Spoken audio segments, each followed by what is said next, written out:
Salut à tous les amis et bienvenue sur Carton Rouge TV, un carton rouge spécial Stéphane Ruffier. C'est la crise entre Stéphane Ruffier et l'AS Saint-Etienne. Stéphane Ruffier, à mon avis, mais on va en parler évidemment pendant cette vidéo, ne portera plus le maillot de la SS parce que c'est allé trop loin d'après moi. Entre le joueur et en particulier l'agent de Stéphane Ruffier et le club. On récapitule les faits. Claude Puel a décidé de ne pas titulariser Stéphane Ruffier face à Reims et donc de titulariser Moulin à la place.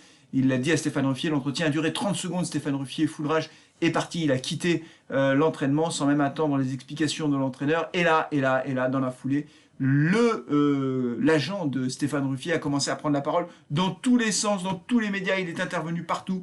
On ne le connaissait pas, en tout cas moi je ne le connaissais pas, je connaissais juste de nom, mais Patrick Glanz à ce moment-là est allé voir tous les journalistes, Le Progrès, France Bleu, enfin tout le monde, et l'équipe aussi, l'équipe TV, l'équipe Le Journal, et je l'écoutais hier soir sur l'équipe TV, dire du mal du club, beaucoup de mal du club. Il a critiqué, il a flingué à tout va, il a dit ceci, l'entraîneur a établi un rapport de force dictatorial avec toutes les composantes du club. Là il crache sur une légende de l'AS Saint-Etienne, Stéphane Ruffier, une légende de l'AS Saint-Etienne, mais Patrick, oui bien sûr, Stéphane Ruffier est un grand gardien, on a adoré Stéphane Ruffier, mais il faut pas sortir des trucs comme ça, une légende. La légende, c'est pas comme ça que ça se passe pour une légende. Il le désigne comme le coupable de ses mauvais résultats. Je cite toujours l'agent de Stéphane Ruffier, de façon injuste et lâche. Pourquoi lâche? C'est pas lâche.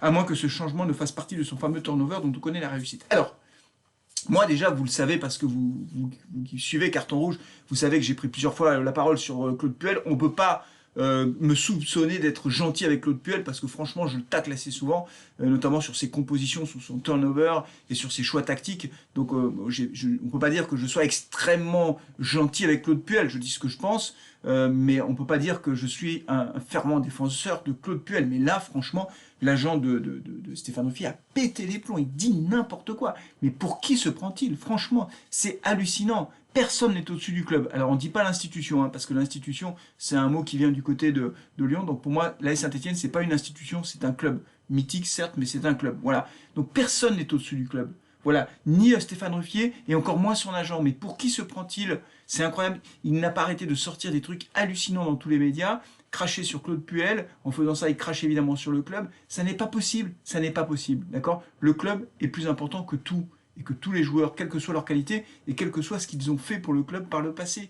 Donc là, il commet une faute majeure, à mon sens, parce qu'évidemment, ça entraîne une rupture, à la fois, à mon avis, entre les supporters, parce que je pense que la plupart des supporters sont choqués par les propos qu'a tenu l'agent de Stéphane Ruffier, surtout qu'il a révélé des trucs qui se passent en coulisses, dans le vestiaire, que les gens n'ont pas à savoir. Franchement, il a vraiment complètement craqué là-dessus. Et d'ailleurs, le club de l'AS Saint-Etienne a réagi, enfin avec un peu de retard, mais l'ASS a réagi en indiquant que le club envisageait de porter évidemment plainte pour des propos jugés diffamatoires. Bien sûr, c'est très grave ce qui se passe. Alors, la conséquence de tout ça, c'est que ça met une ambiance pourrie dans le groupe, parce qu'évidemment, ça va mettre une chape de plomb au-delà des blessés.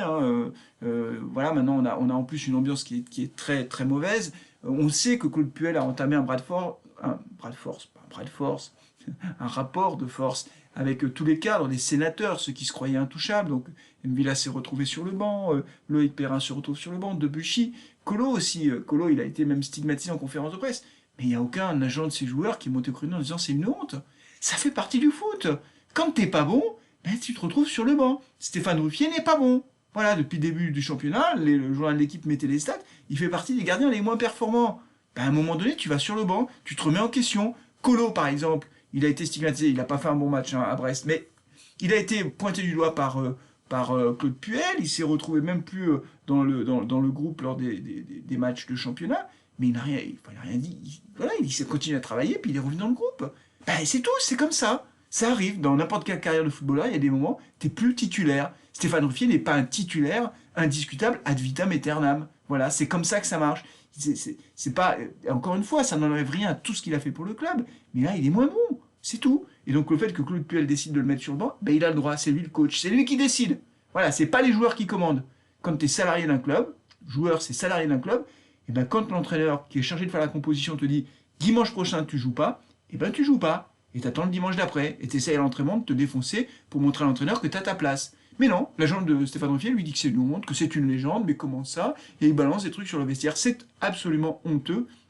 Et du coup, je pense, mais là aussi, j'ai hâte de lire vos commentaires, je pense que la rupture est consommée entre Stéphane Ruffier, son agent, et le club de la l'AS Saint-Etienne. En tout cas, moi, qui suis encore une fois pas un grand défenseur de Claude Puel, je considère que là, pour le coup, bah, c'est Claude Puel, l'entraîneur, il fait les choix qu'il veut, et les joueurs n'ont pas leur mot à dire ou faire montrer leur mauvaise humeur par rapport au choix de l'entraîneur. C'est comme ça. Ils sont salariés, ils respectent les consignes de l'entraîneur, ils respectent les choix de l'entraîneur. On verra ce qui se passe, mais franchement, j'ai très peur pour la fin du championnat parce que on va le faire dans un climat épouvantable. On n'est pas bon dans le jeu, on montre rien offensivement, on montre pas grand-chose défensivement, et donc on va se retrouver avec un groupe qui va être hyper plombé par cette ambiance très très très morose. C'est vrai que Claude Puel, depuis qu'il est là, bah, il tape dans le tas. Alors moi, je suis un peu dubitatif pour tout vous dire sur cette méthode managériale, mais c'est lui l'entraîneur. Donc à un moment donné, quand tu es joueur, bah, c'est pas toi qui commande. Voilà, c'est tout.